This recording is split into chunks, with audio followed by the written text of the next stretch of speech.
The kettle was already screaming when Elaine asked me where it was. She stood in the middle of the kitchen, turning slowly, eyes moving from counter to counter. The kettle sat right in front of her, steam fogging the air. Before I could answer, an engine growled outside, low, steady, and then came the sound that made my jaw tighten. Tires biting into soil, not asphalt. Not gravel, grass. I stepped to the window just as the white SUV cut across the corner of my lawn, following the same shallow curve it always did. Same angle, same speed, same stopping point. The HOA president climbed out, clipboard tucked under her arm, heels sinking into my grass without hesitation. Elaine startled at the noise. "Is someone parking again?" she asked, uncertain. Linda looked up and saw me watching. She smiled, that polished smile meant for meetings and cameras. "Caleb," she called, voice light and pleasant, "we're just trying to maintain the aesthetic harmony of the block." I'm sure Elaine would want it to look its best today, wouldn't she? I didn't respond. I turned back inside, reached past Elaine, and quietly moved the kettle off the burner before it boiled dry. When I looked out again, Linda was already walking away, her SUV idling on my property like it belonged there. That was the moment I stopped hoping she'd respect boundaries. That was the moment I started documenting patterns.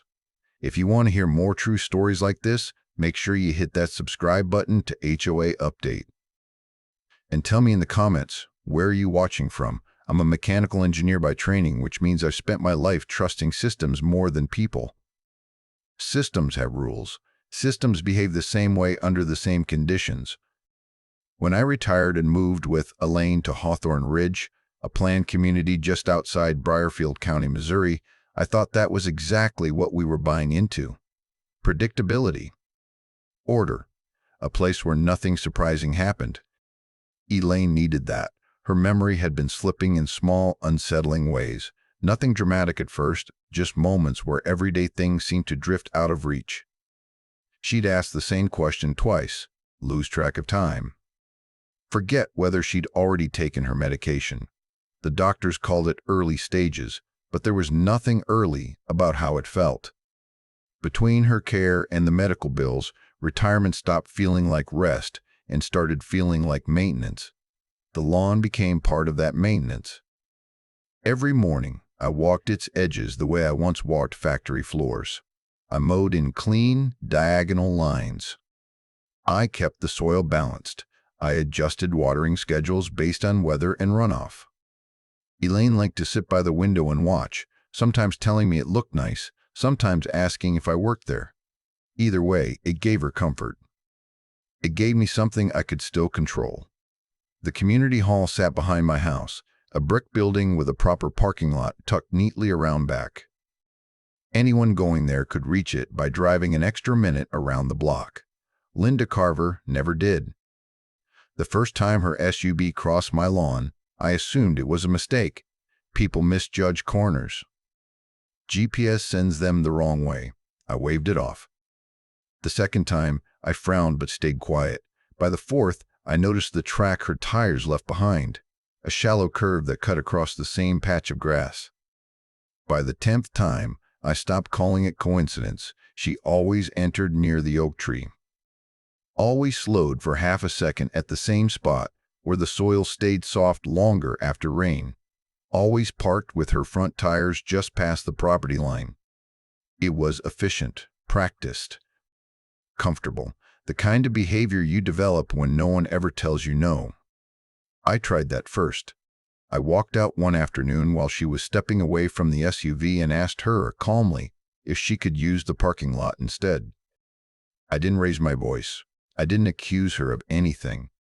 I just pointed out that it was private property. She laughed, light and friendly, like I'd made a harmless joke. Told me not to worry, said it was temporary. Said it was easier this way. Then she turned and walked off, already done with the conversation. I sent an email to the HOA board that night. Polite, direct. I explained what was happening and asked for it to stop. I attached photos. Days passed. Then a week. No reply. Meanwhile, The grass along that path started to thin, the color fading where tires passed again and again. Elaine noticed before I said anything. She asked why the yard looked tired. I didn't answer right away. Instead, I began writing things down. At first, it was just dates and times, scribbled in a small notebook on the workbench. Then I added details, weather conditions, tire width estimates, entry angles. I wasn't angry yet. I was curious. Systems fail for reasons. I installed small reflective markers along the edge of the property line. Nothing aggressive, just visible boundaries. They were snapped off within 3 days, crushed flat as if they'd never been there. No apology followed. No explanation. What did arrive was a letter. Official HOA letterhead. Formal language. Addressed to me. It cited me for creating hazards, for installing unauthorized objects, for violating community standards. The letter warned of fines if I didn't correct the issue immediately. There was no mention of the repeated trespass. No acknowledgement of my emails. No neutrality at all. I read it standing at the kitchen counter while Elaine stirred a cup of tea, asking me if I wanted honey. I folded the letter once, carefully, and set it beside my notebook. That was when the shape of the system finally became clear. This wasn't about misunderstanding or convenience. It wasn't about grass or parking. The HOA wasn't an outside referee that had missed the problem. It was part of the mechanism applying pressure selectively, quietly, and with just enough authority to make resistance feel expensive. That night, after Elaine went to bed, I transferred my notes into a proper logbook. Clean pages, labeled sections. I drew a simple diagram of the lawn and marked the tire path with precise measurements. Depth of ruts, distance from curb, angle of entry. It looked less like a complaint and more like a failure analysis. I slept poorly, listening for engines that didn't come.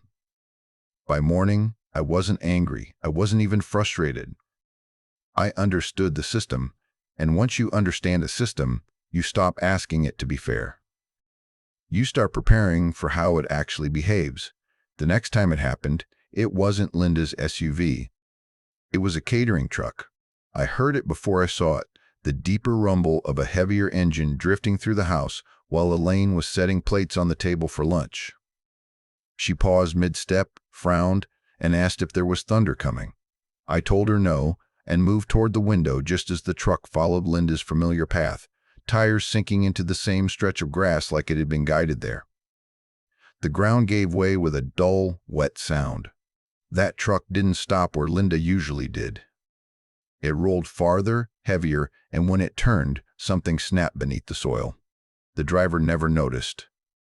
He parked, shut the engine off, and walked toward the community hall carrying boxes like nothing had happened. The sprinkler line broke sometime after that. I didn't see it happen, but I heard it the next morning. Water hissing where it shouldn't, bubbling up through the dirt, turning the damaged patch into a muddy scar. Within days, the grass along that route went from stressed to dead. The ruts deepened, catching shadows in a way that made them impossible to ignore. Elaine noticed immediately. She asked why the yard looked broken. She asked if someone had dug it up. She asked if we were in trouble. I told her it was being handled. I started treating the situation the way I would any recurring mechanical failure. I stopped guessing and started recording. Every incident went into the logbook. Date, time, vehicle type, estimated weight, entry angle. I took photographs from the same position on the porch every time so the comparison would be clean. I pressed a ruler into the ruts and photographed the measurement. I noted soil moisture after rain. I sketched the path again and again until it was burned into memory. This wasn't anger. This was analysis. When another event rolled around, more vehicles followed. Rental vans, supply trucks, a box truck that idled so long it left dark stains in the dirt. My lawn wasn't just being crossed anymore, it was being used. I filed a formal repair request with the HOA and attached everything: photos, measurements, a timeline. No accusations, no emotional language, just facts. I asked for remediation and an end to unauthorized access. The response came back faster than I expected: denied. The email was short, dismissive. The damage was inconclusive. The HOA was not responsible. And attached to the denial was a fine. I was being cited for failure to maintain lawn standards and for creating an unsightly condition. I stared at the screen for a long time before closing the laptop. They hadn't even pretended to look. The next HOA meeting was crowded, more people than usual, probably drawn by the events Linda kept promoting. I sat near the back with my folder on my lap, not because I wanted to argue, but because I needed to know how far this would go. Elaine stayed home. Crowds made her anxious now. Linda called the meeting to order with her usual confidence. When it came time for homeowner concerns, she brought my name up herself. She didn't describe the damage. She didn't mention the trucks. She said I was being uncooperative, that I was resisting community efforts, that I was difficult. She spoke gently, like she was explaining a problem child, not a homeowner watching his property be destroyed. I stood and asked to respond. The room went quiet in that uncomfortable way that means no one wants to be involved. I explained what had been happening. I spoke plainly. I offered to show the photos. Linda cut me off before I could finish. She said I was exaggerating, that everyone had to make small sacrifices, that the community hall needed access, and that my attitude was the real issue. I looked around the room while she spoke. People avoided my eyes. Some stared at their hands. Others nodded faintly, not in agreement, but in relief that the attention wasn't on them. No one challenged her. No one asked for evidence. Silence did the work for her. I sat down without raising my voice. That was when the frustration stopped being sharp and started being heavy. After the meeting, as people filtered out, a man approached me near the door. Martin Hale. I recognized him from a few houses down. We'd exchanged small talk before, nothing more. He waited until Linda was out of sight before leaning in. "You know she's done this before," he said quietly. I asked him what he meant. He glanced back toward the hall and lowered his voice. Told me about another homeowner who'd complained about damage, about fines that followed, about pressure that didn't stop until the family moved away. He said Linda always chose people who wouldn't make noise, people who would try to be reasonable. "She counts on it," he said. "That's how it works." I drove home thinking about that word. Works. That night, I spread my notes across the workbench and looked at them differently. Not as isolated incidents, but as a pattern that had played out before and would play out again if nothing interrupted it. This wasn't personal. It wasn't about me or my lawn or even Linda's convenience. It was habitual. And habits don't break themselves. As I closed the logbook and turned off the light, I realized something that settled my nerves instead of rattling them. If this was a system she'd used before, then it had weaknesses. And for the first time since the tires first cut through my grass, I stopped wondering how to make it stop politely. I started wondering how it had survived for so long without anyone mapping it. Once Martin said it out loud, I stopped reacting and started seeing. The situation didn't feel chaotic anymore. It felt engineered. And engineered things always leave repeatable marks. That night, I spread my photos and notes across the workbench and lined them up in order. Not to relive what had happened, but to study it. When I stepped back, the pattern was impossible to miss. Linda didn't just cross my lawn often, she crossed it identically. Same shallow turn off the road, same speed reduction at the edge, same pause before stopping. Even the tire placement was consistent, right down to which wheel hit the softer soil first. It wasn't convenience, it was muscle memory.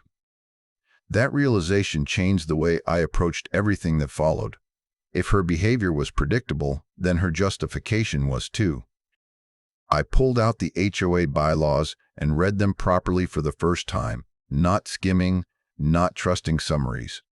I sat at the dining table with a highlighter and a notebook, moving line by line through the sections Linda liked to quote.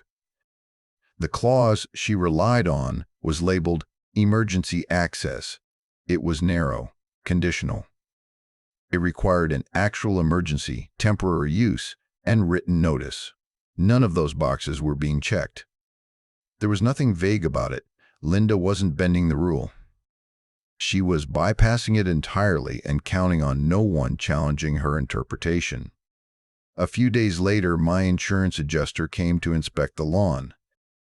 He walked the damaged path slowly, crouched to check the soil, and traced the broken sprinkler line with his finger. He didn't speculate. He measured, he documented. When he straightened up, he didn't sugarcoat it. "This isn't surface damage," he said. "The soil's compacted. The line's compromised. And whatever's causing this is still happening." That last part stuck with me. Still happening. The damage wasn't in the past. It was ongoing because the behavior hadn't changed. And the behavior hadn't changed because there had never been a consequence attached to it. That was when Martin came back, this time with his daughter. Rachel Hale was home from college, studying journalism, and she listened differently than most people. She didn't interrupt. She didn't jump to conclusions. She asked what records existed, what was public, and what had already been requested. When I mentioned HOA budgets and event expenses, her eyes sharpened slightly. "Do you mind if I look?" she asked. I didn't expect much. HOA paperwork has a way of being both dense and empty at the same time. But Rachel approached it like a story waiting to be verified. She started with publicly available documents. Annual reports, event summaries, vendor reimbursements. She didn't accuse anyone. She just followed the numbers. It didn't take long. The same vendors appeared again and again, sometimes under slightly different names.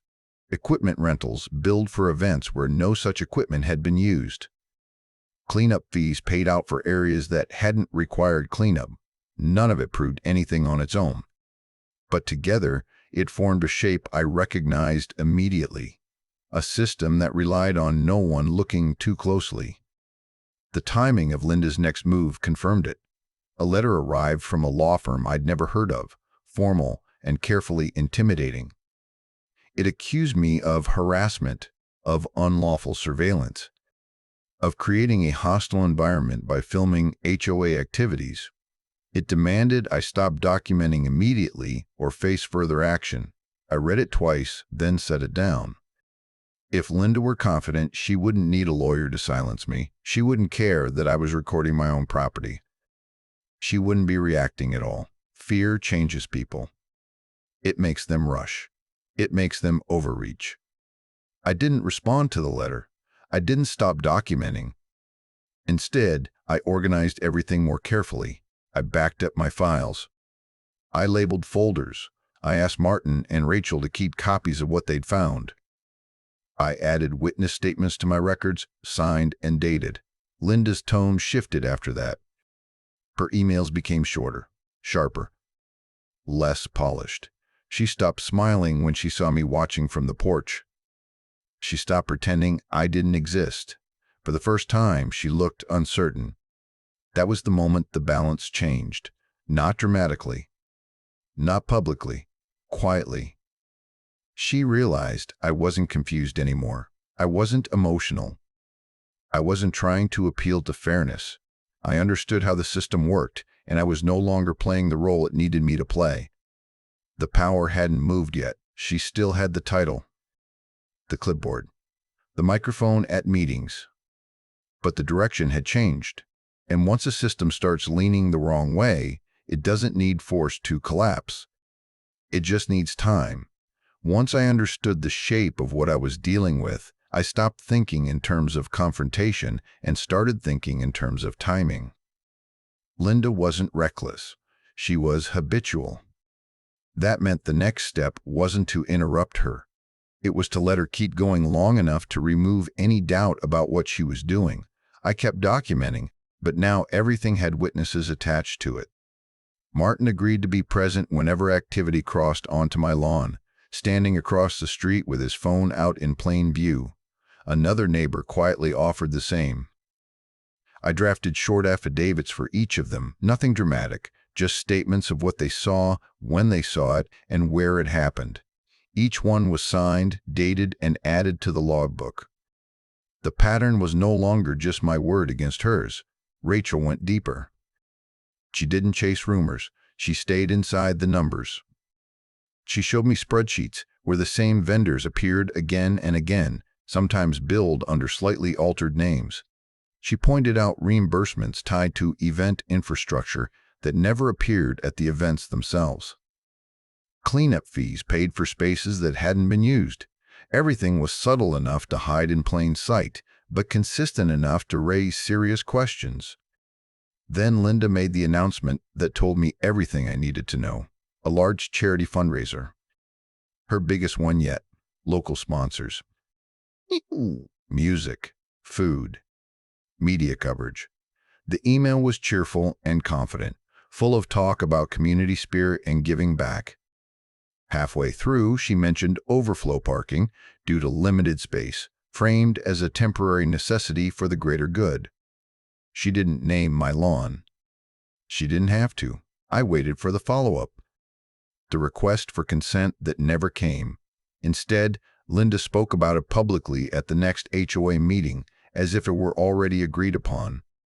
She used words like cooperation and shared responsibility, smiling as she gestured toward my corner lot like it was a donation I'd volunteered. I didn't object. That silence unsettled people more than any argument would have. Linda glanced my way more than once, searching for resistance that didn't appear. Neighbors waited for me to push back. I nodded along, took notes, and said nothing. Preparation often looks like surrender to people who don't know what they're watching. I scheduled a quiet consultation with a civil attorney in the county seat.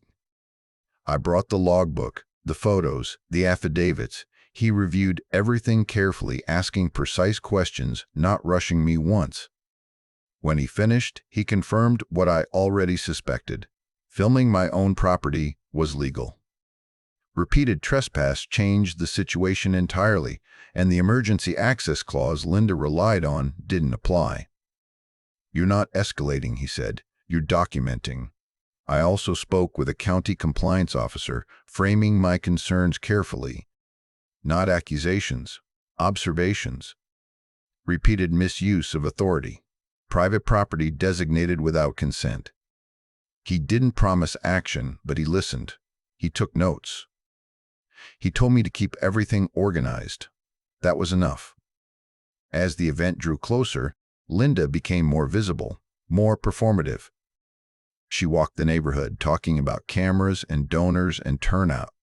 Vendors began asking questions about access, already assuming the route they'd been trained to use. I answered politely and pointed them where Linda had told them to go. In my workshop, I measured twice, then measured again. Everything I prepared was legal, nonviolent, and clearly marked. Before setting anything in place, I installed a small sign near the edge of the lawn where vehicles entered. Nothing dramatic, just a warning: private property, uneven ground, vehicle hazard. It was visible. It was reasonable. And I knew she would ignore it. The solution itself wasn't aggressive. It relied on chemistry and timing, not force. A two-part industrial closed-cell polyurethane foam polyol and isocyanate designed to expand and harden quickly under compression. Structural density within 30 seconds. Temporary. Contained. Predictable. It didn't cause damage unless someone drove exactly where they weren't supposed to. The night before the fundraiser, Elaine asked why I seemed calmer. I told her that sometimes the best way to stop something isn't to block it, but to let it reveal itself clearly enough that it can't be denied. Early the next morning, before anyone was around, I set the final piece in place, covered it carefully, and smoothed the grass until it looked untouched. No confrontation, no warnings shouted, no last-minute objections, just patience. Because when someone has been getting away with the same behavior for long enough, the most effective response isn't to surprise them. It's to let them do it one more time. Exactly the way they always do. The notice arrived 3 days before the fundraiser, tucked into my mailbox like routine paperwork. Official letterhead. Polite wording, firm conclusion. The HOA was temporarily designating my corner lot as overflow parking to support the charity event, citing community necessity and, once again, that same emergency access clause. It read as if the decision had already been made, as if my agreement was assumed because I hadn't objected loudly enough in the past. I read it once, folded it carefully, and set it on the counter. Elaine noticed immediately. She always did when something shifted in the house. She asked if everything was all right, holding the kettle in both hands this time, watching me the way she had learned to do lately. I told her it was fine, that it was being handled. She nodded, but her eyes stayed on me longer than usual. Word traveled fast after that. Neighbors whispered in small clusters when I walked by. Conversations paused. People glanced toward my lawn, then away. No one asked me directly how I felt about it. No one offered help. Fear does that. It convinces people that staying quiet is safer than being fair. Then Linda announced the media. She sent out another email, brighter and louder than the rest, proudly letting everyone know a local news crew would be covering the event. She talked about positive exposure, about showcasing Hawthorne Ridge as a model community. She reminded everyone to smile, to be welcoming, to show unity. I read that message slowly. This wasn't just an event anymore. It was a performance. Linda wasn't only using my lawn for convenience. She was turning it into a backdrop, a visual prop to support her version of events. In her story, there was no conflict. There was only cooperation. And she assumed I would play my part by staying quiet. Elaine didn't see it that way. The night before the fundraiser, she asked me if I was losing. She said it gently, like she was afraid of the answer.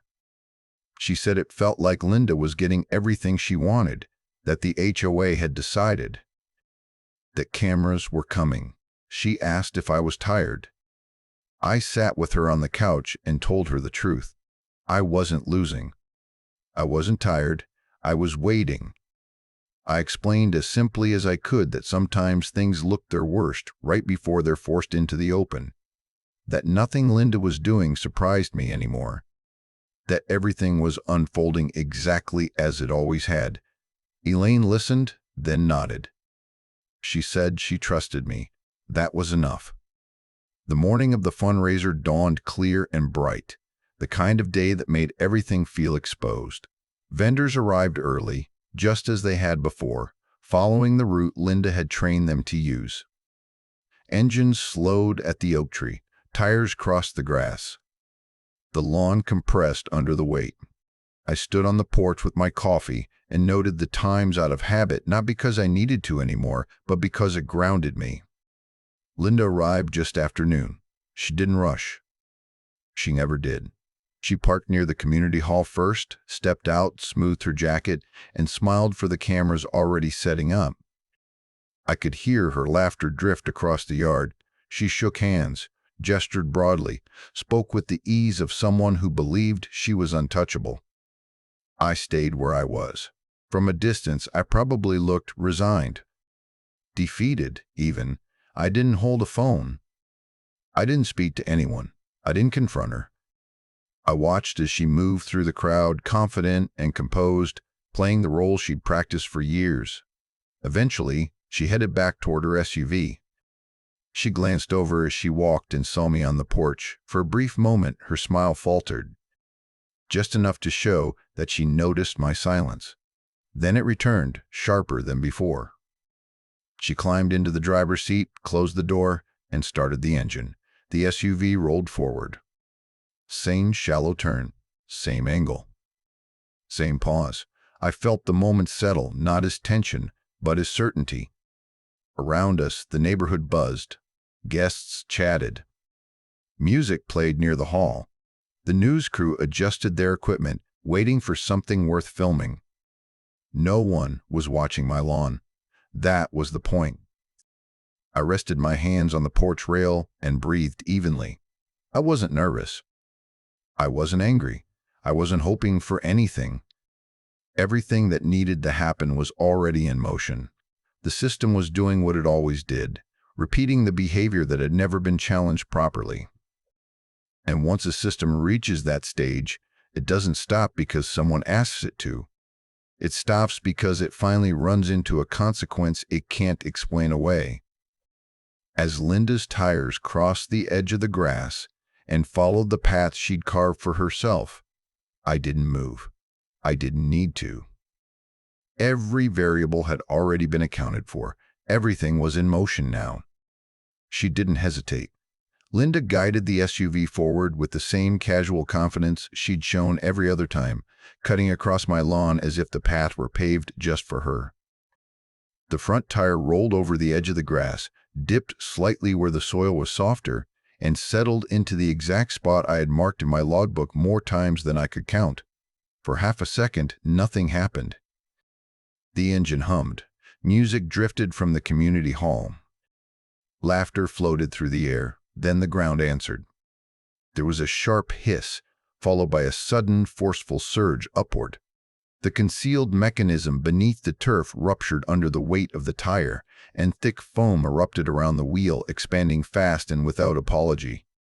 It wrapped the tire, climbed the rim, and pressed into the wheel well, swelling and hardening as it went.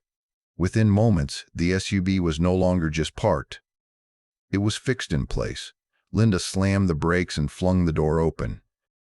Her heel slipped slightly in the torn grass as she stepped out, staring down at the wheel in disbelief. Confusion flashed across her face, then anger, then something closer to panic. She shouted, waving her arms, demanding to know what had happened. That was when the noise around us changed. Conversation stopped mid-sentence. Guests turned. Phones came out almost instinctively. The news crew swung their cameras toward the commotion, lenses zooming in as they realized this wasn't part of the program. Someone laughed nervously. Someone else gasped. A vendor muttered that the vehicle couldn't be moved. I stepped off the porch and walked toward the lawn, unhurried. Linda turned on me immediately, accusing me of sabotage, of vandalism, of endangering her. The words tumbled out fast, overlapping and frantic, losing coherence the longer she spoke. She pointed at the SUV, at the crowd, at me, as if volume alone could restore control. When she finally paused to catch her breath, I spoke. I didn't raise my voice. I didn't insult her. I explained, calmly, that my property had been used repeatedly without consent, that I had asked her to stop, that I had documented every instance of trespass with dates, times, photographs, measurements, and witness statements. I pointed out the warning signs she had driven past, clearly posted and ignored. I explained that the device beneath the turf was placed entirely on my own land, non-violent, temporary, and designed only to respond if a vehicle entered a marked hazard area. The cameras moved closer. Before Linda could interrupt again, the county compliance officer stepped forward. He identified himself clearly and said he was present due to prior concerns about misuse of HOA authority. Another official joined him, then another. Their presence shifted the atmosphere instantly. Linda's confidence cracked. Her explanations contradicted each other. She gestured toward the event, the cameras, the crowd, as if the spectacle itself would protect her. It didn't. They asked why private property had been designated without written consent, why an emergency clause was being used for scheduled events, why multiple vendors had been directed across land the HOA did not own. Each question narrowed the space she had to maneuver. Rachel stepped forward quietly and handed over copies of public records she'd compiled. vendor reimbursements, event expenses. Inconsistencies laid out cleanly, without commentary. The officials reviewed them, their expressions tightening as the picture came into focus. This was no longer about a car stuck in a lawn. An auditor announced that a formal review of HOA finances would begin immediately. Accounts would be frozen pending investigation. Linda was informed, right there in front of the cameras in the community, that she was being suspended from her position effective immediately. The look on her face wasn't rage. It was shock. She stood there, heels planted in torn grass, authority draining away in real time, her SUV immobilized behind her, her story collapsing under scrutiny. The tow truck arrived later, but even that became part of the spectacle. Solvents were needed. Time passed. The foam resisted removal, clinging stubbornly to the wheel as if making its own quiet statement. I stepped back and let the officials take over. I had nothing more to add. I hadn't shouted. I hadn't threatened. I hadn't broken a single rule. I had simply allowed a pattern to repeat itself in front of people who could no longer ignore it. As I walked back toward the porch, I looked once more at my lawn. It was torn and scarred, far from the calm order it once held. But for the first time in months, it felt like it belonged to me again. The system that had relied on silence had finally been forced into the open, and it couldn't survive the light. The days that followed felt unreal in their quiet. Linda didn't appear at the next HOA meeting. She didn't send follow-up emails. She didn't issue explanations or apologies. A week later, a short notice went out to the community announcing her resignation, carefully worded and deliberately vague, citing personal reasons. No one believed that explanation, but no one needed to challenge it either. The investigation was already doing that work for her. County auditors moved in methodically. Financial records were requested. Vendor contracts were reviewed. Event budgets were pulled apart line by line. HOA accounts were temporarily frozen, and an interim board was installed to handle only essential operations until the review was complete. The emergency access clause Linda had abused so freely was suspended outright, pending a full rewrite of the bylaws. For the first time since we'd moved to Hawthorne Ridge, the HOA meetings felt different. Slower, quieter. People asked questions without being cut off. Answers were given instead of deflected. Authority stopped sounding like a personal opinion and started sounding like a responsibility again. The reimbursement came through before the end of the month. It covered everything: sprinkler repairs, soil replacement, reseeding, labor, no arguments, no delays, just a formal acknowledgement that damage had occurred and that responsibility existed. Watching the landscapers work was strangely emotional. They dug out the compacted soil, rebuilt the foundation properly, and laid new sod with care. When they finished, the lawn looked better than it ever had. Denser, healthier, resilient. Elaine watched from the window every afternoon while the work was going on. She asked questions, commented on the color. One day she smiled and said it looked peaceful. That word stayed with me. Neighbors started stopping by again. Some apologized directly.